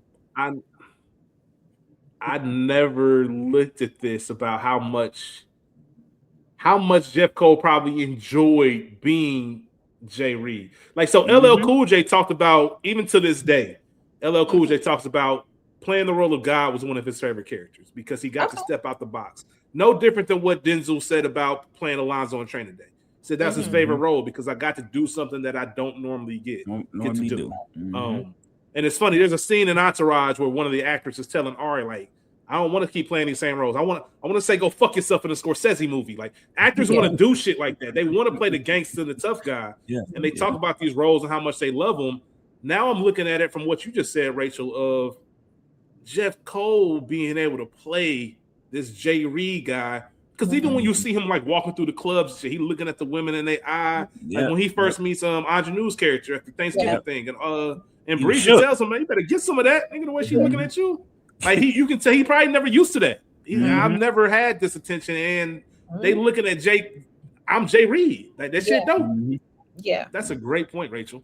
It definitely opens up the film for me in a little bit. But I will say, and before you get to your scene at school, this is where the lack of development really pisses me off. The Myra storyline, because if this is done right, you can really take this movie up another notch and really dive into the Jay Reed versus Jeff Cole, what's real, what's not.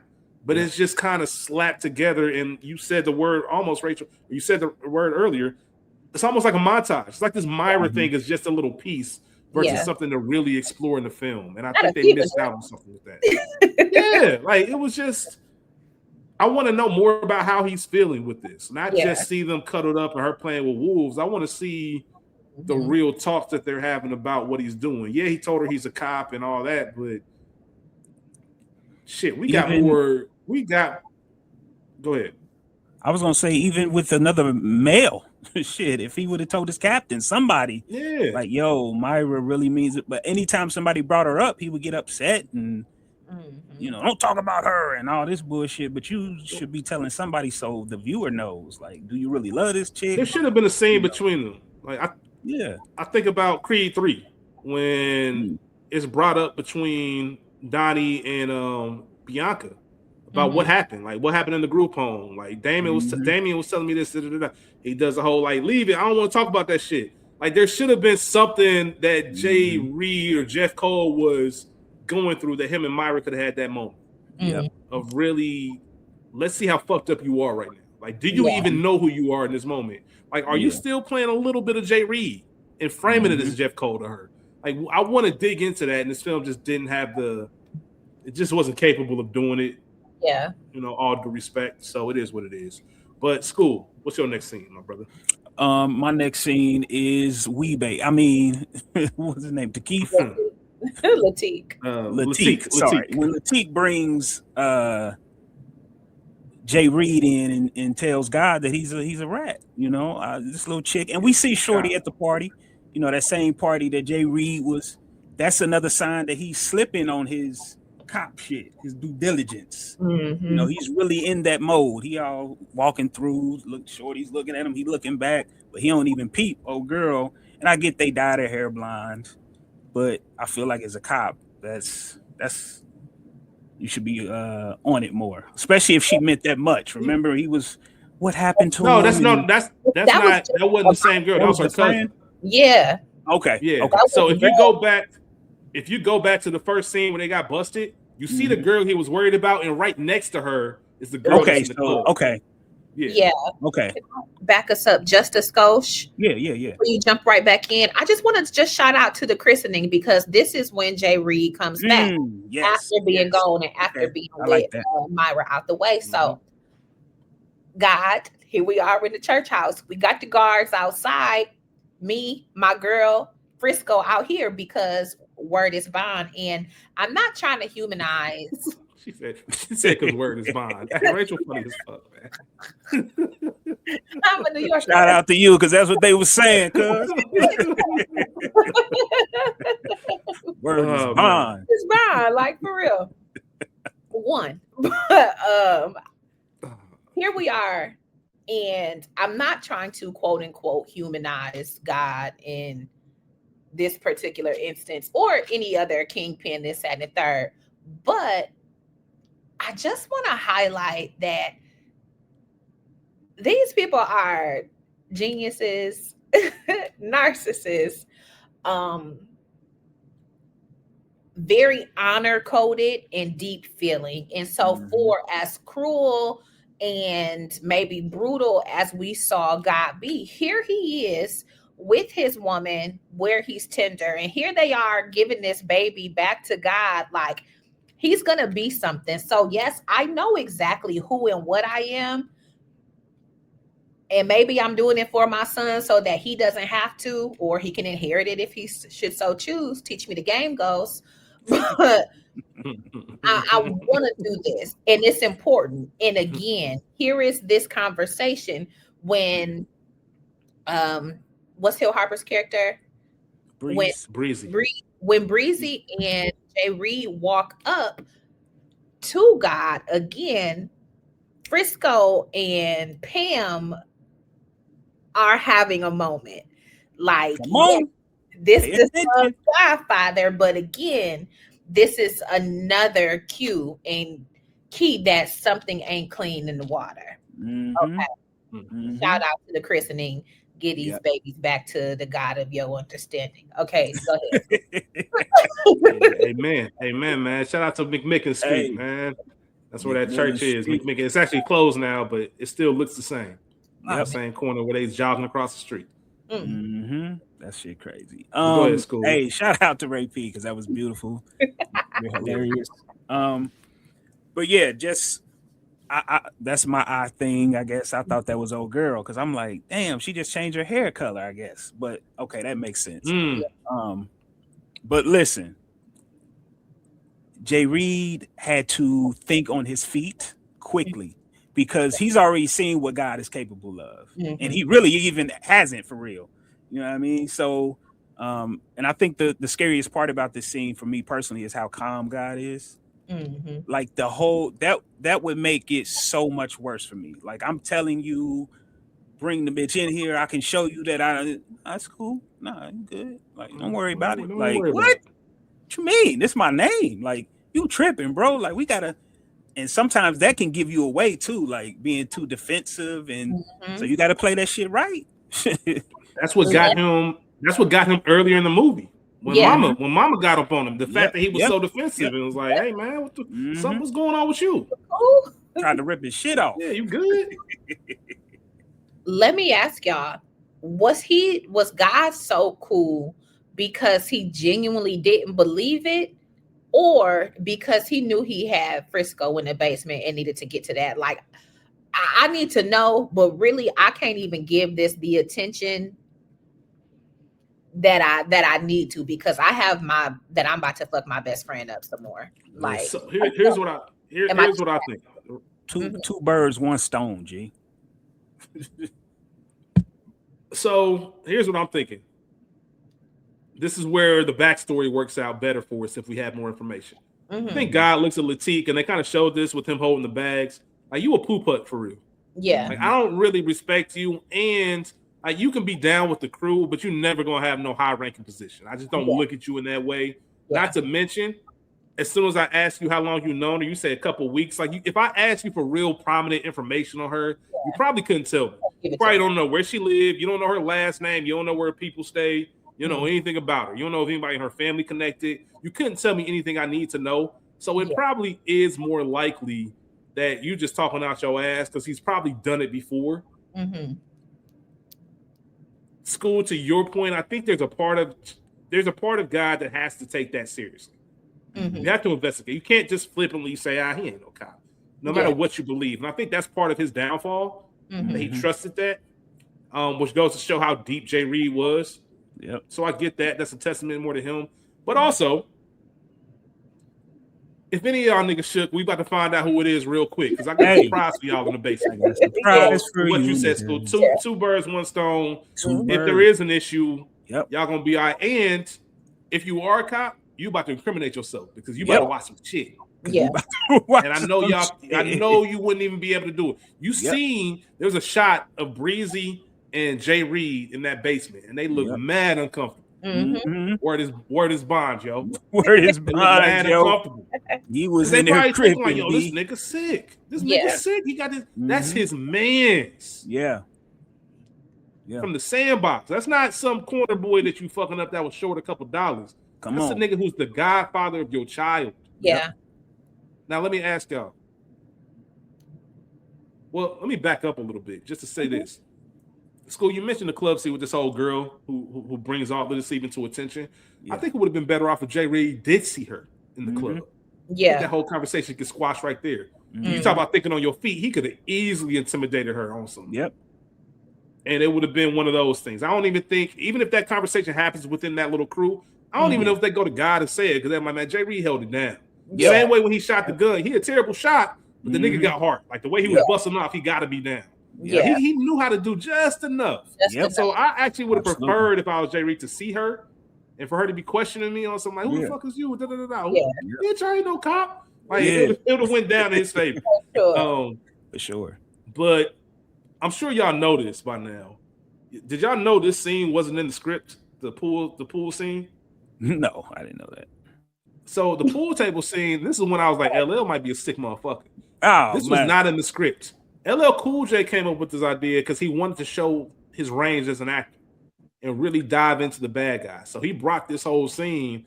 My question for y'all is, if you the nigga playing Frisco and you get the revision of the script, you're gonna be naked on the table with a pool stick stuck up you. Hold on, bro. How much more money am I getting for this role? Because y'all got me fucked up. Hey, I didn't listen. I was gonna say I'm good. You can. They didn't really show nothing. Now they remake this movie. I gotta say this, Skool. I gotta say this. It's funny that Rachel just mentioned that because she said they didn't actually put it in there.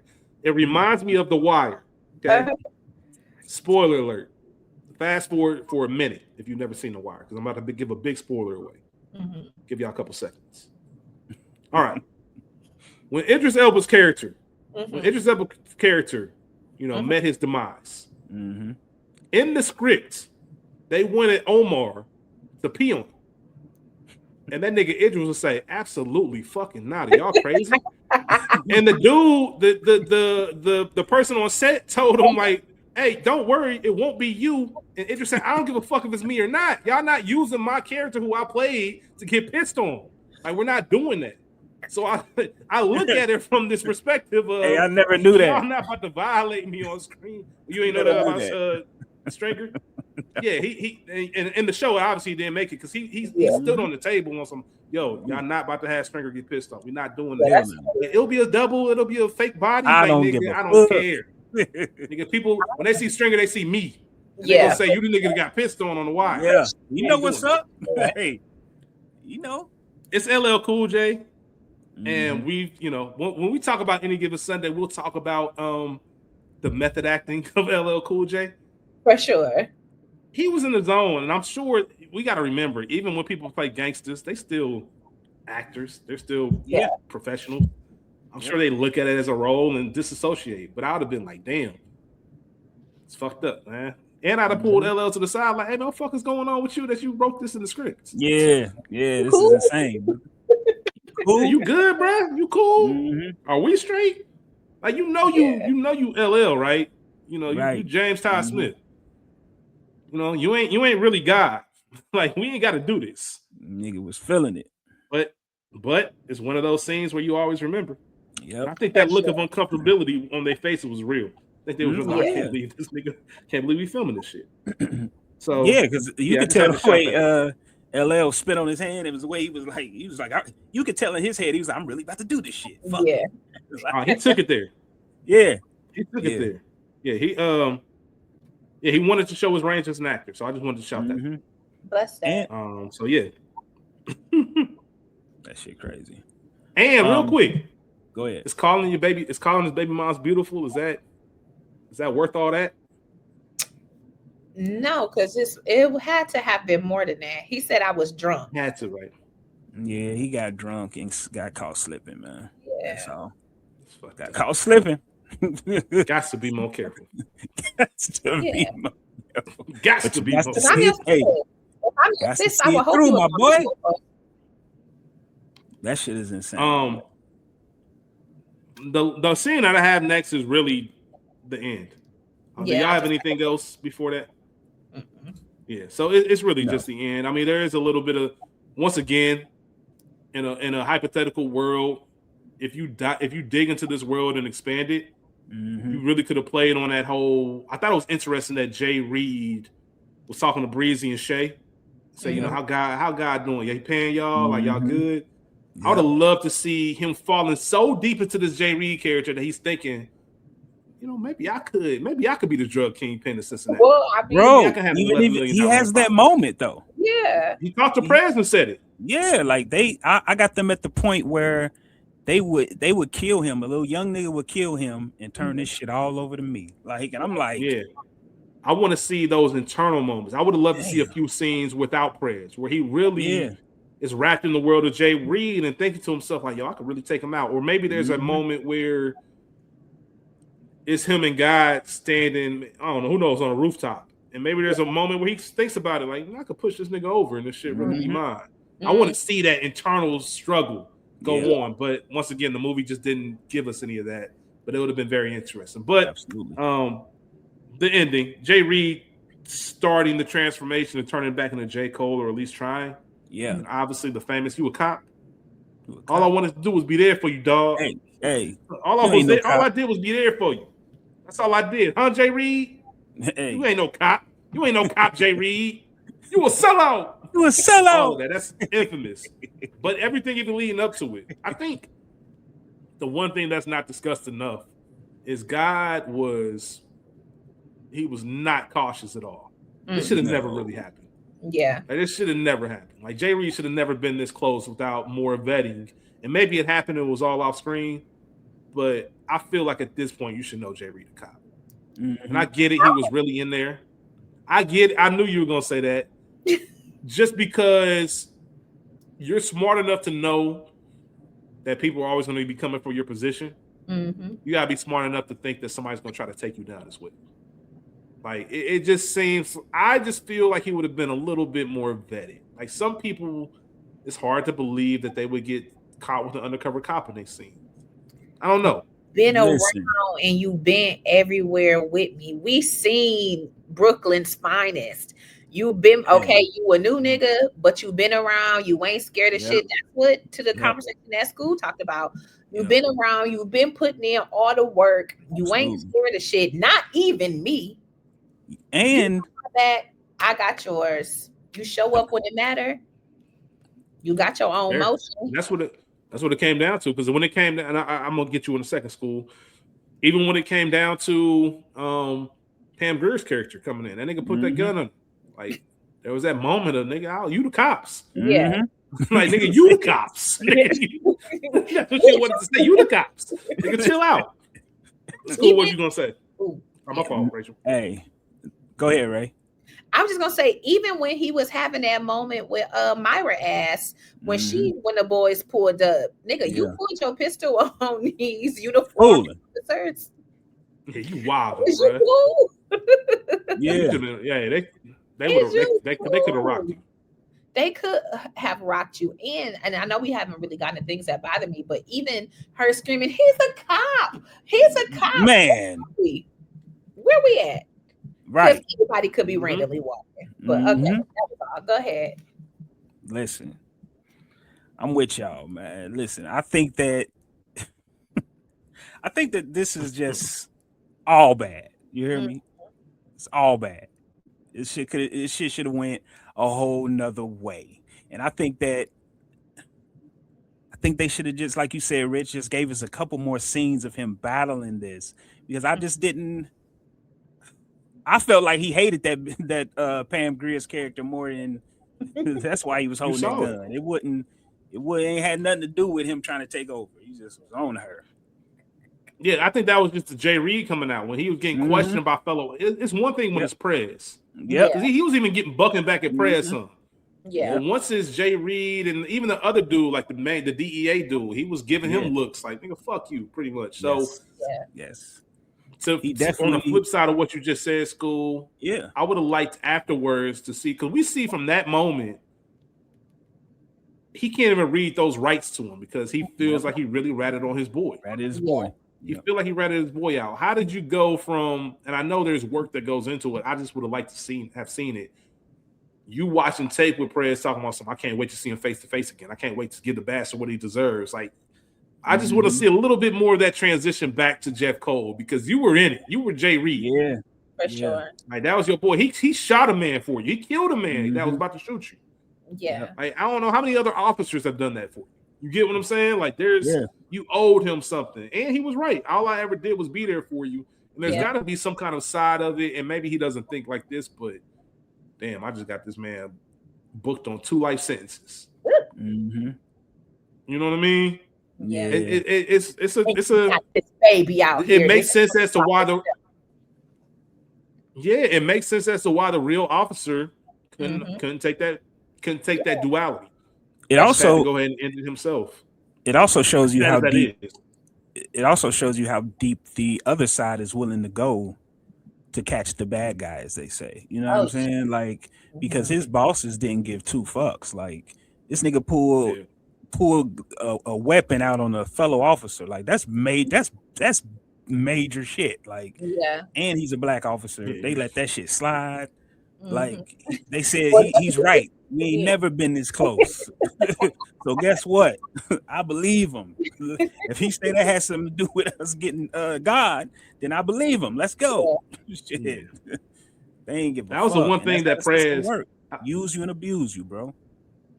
That was the one thing Prez he didn't really fit. Like, you need somebody like that looking out for you, but most people like, nigga, go deeper. Yeah. Straight up. You know what I mean?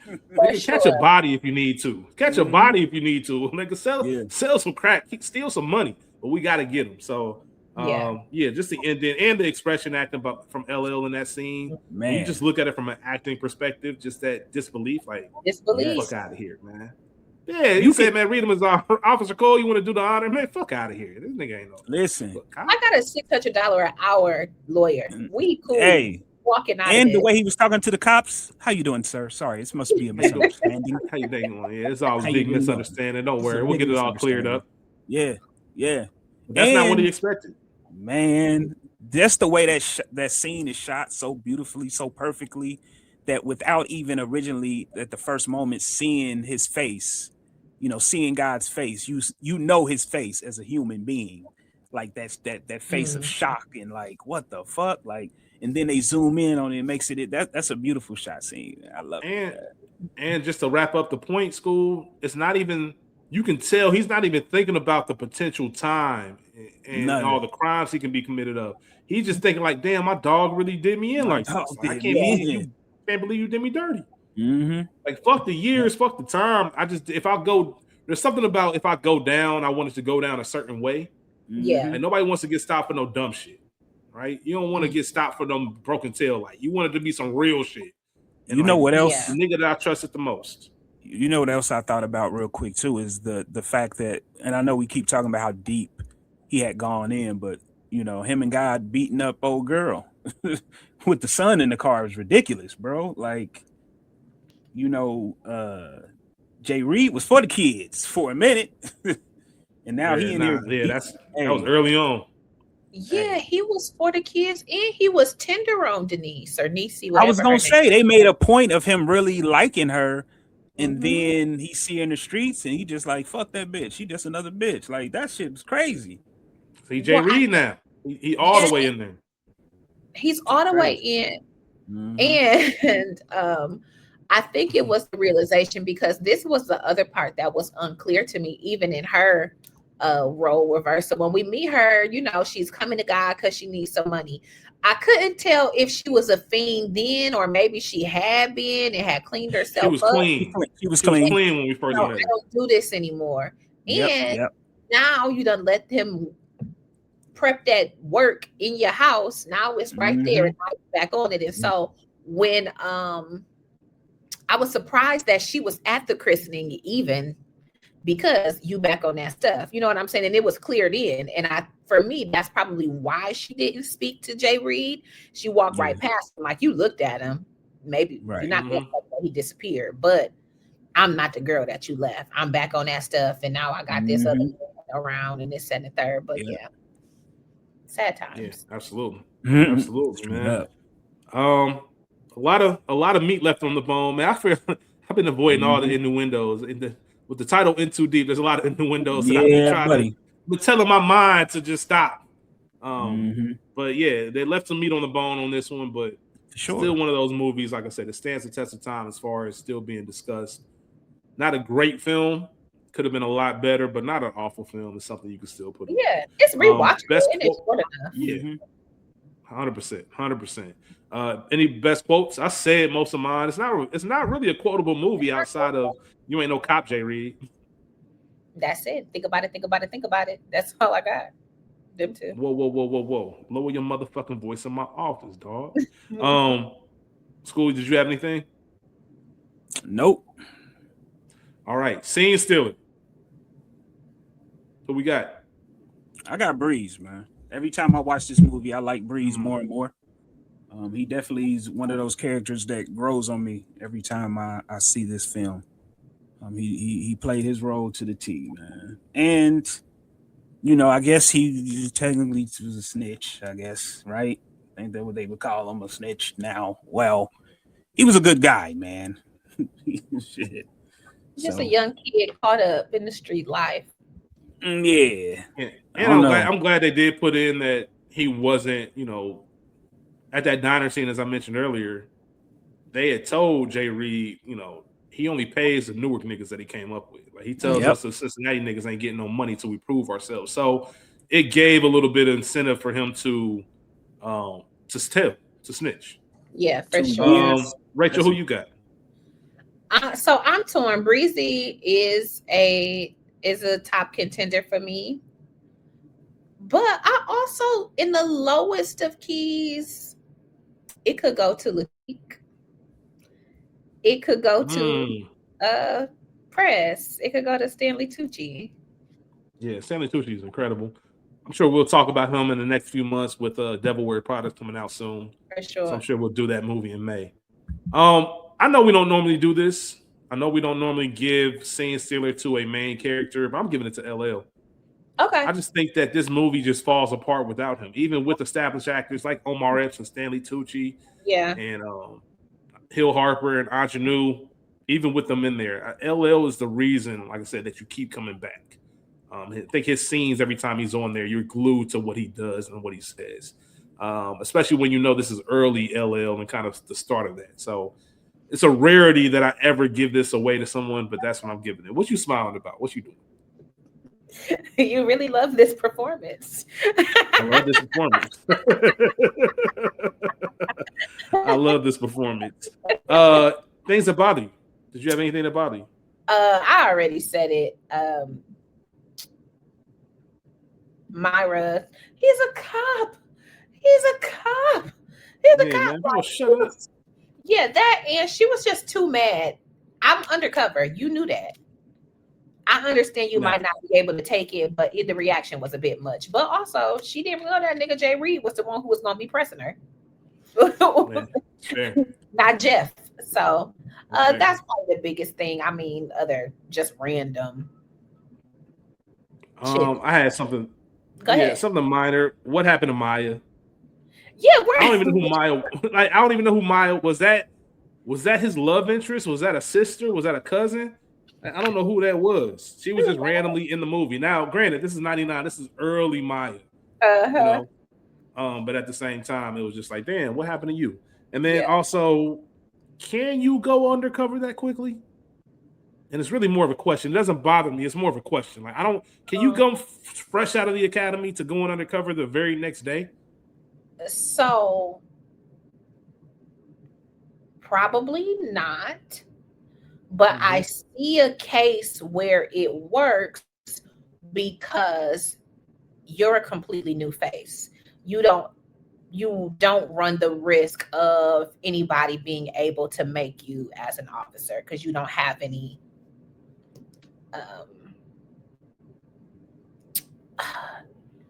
there's no frame of reference for you in the city, in the streets. So maybe. Yeah, but I don't that's a great point.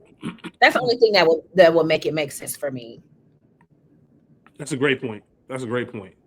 I just thought about The Departed and how they did that as well. So yeah, I guess there is some leeway in there, in special circumstances, like you said. Any actors from The Wire? Hassan Johnson, who played Weebay, we talked about it all episode, 100%. He was there. And then, Skool, did you have anything that bothers you? No. Okay. Hassan Johnson, shout out to Weebay. Had a really dope soundtrack. You know, How to Rob, the 50 Cent song that came out, that was in this video. There's a lot of East Coast rap.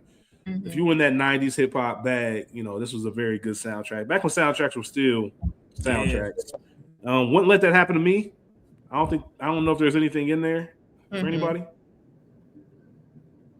No. Anything that I can actually control? Nah. Yeah, I would say I didn't write anything down. Yeah, and most of the trivia that we had, I already discussed it about who could have directed, Lorenz Tate, LL creating that pool stick scene, the undercover cop and the origin, all of that stuff. We'll get to the part of the film where we rate it, or the episode where we rate the film. The average viewer rates this. I can't believe we got an hour, 50 minutes out of In Too Deep. The average viewer rates this film 6.2 out of 10. Too high, too low, just right. I really thought about this, and my first answer was 6.2, honestly. Mm-hmm. But I'm going to go 6.35. 6.35. I like that. Those extra decimals and those numbers in there. So what you got? I'm going to go 6.5, 6.5. This is ironic that I'm going the lowest. I'm going just right. It's a just right movie. Yeah. I can recognize that a lot of the reasons why I love this movie, people won't care because they're not from Cincinnati. Mm-hmm. There's even people might be from Cincinnati that still don't give a fuck about some of the Cincinnati stuff in it. Yeah. But from a movie, I'm just looking at it from a movie standpoint. It's just right. It's 6.2. Mm-hmm. Like it's a couple. If LL's not in it, once again, Rachel, I love that performance. If LL's not playing it, here's a real question, and we'll get out of here. Is it higher if DMX is God? I don't know. Is what? Is the rating higher if DMX plays God? I don't know. Yes. Yeah, 99. Could be. Yeah. 99 DMX was hot as fish grease too. Mm-hmm. Right off of Belly. Mm-hmm. Yeah. It might have got it a little bit higher for that. A rose, bouquet, or the whole damn garden? I'm gonna give it a bouquet. I'm gonna give it 6 stems. Bouquet, a little 6 stem joint. Gas station roses. Yeah. Gas station flowers. Nah, they got the 12 piece. Yeah. Nah, she's just getting the one that the dude that stands outside on Mother's Day on the corner. The gas station, little corner store. Yeah, she's getting something else. I'm get a couple little. I'm giving it the bouquet. It really should be a few stems, but Cincinnati, I got to give it the bouquet. Sure. At least get that. It's not the whole damn garden. And that's it. We appreciate y'all tuning in. Make sure y'all hit us up, Culture Garden. On Instagram at the Culture Garden Podcast. Yeah. You're on our YouTube page. We got a lot of other things going on. You can check out our link tree.